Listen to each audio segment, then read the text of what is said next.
Great is the thirst for happiness, and equally great is the lack of happiness.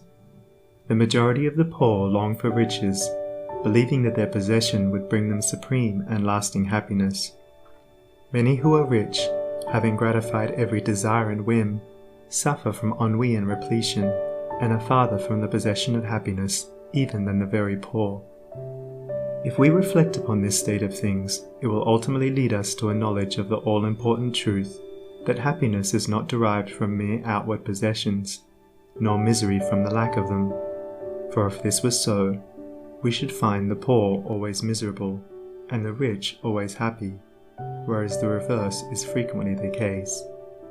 Some of the most wretched people whom I have known were those who were surrounded with riches and luxury, whilst some of the brightest and happiest people I have met were possessed of only the barest necessities of life.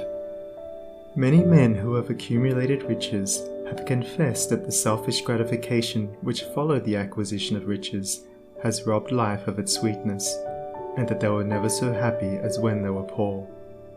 What then is happiness, and how is it to be secured? Is it a figment, a delusion, and is suffering alone perennial? We shall find, after earnest observation and reflection, that all, except those who have entered the way of wisdom, believe that happiness is only to be obtained by the gratification of desire. It is this belief, rooted in the soil of ignorance, and continually watered by selfish cravings, that is the cause of all the misery in the world. And I do not limit the word desire to the grosser animal cravings.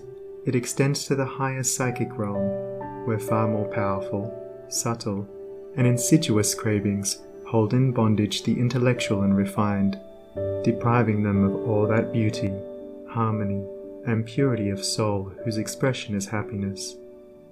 Most people will admit that selfishness is the cause of all the unhappiness in the world. They fall under the soul-destroying delusion that it is somebody else's selfishness and not their own.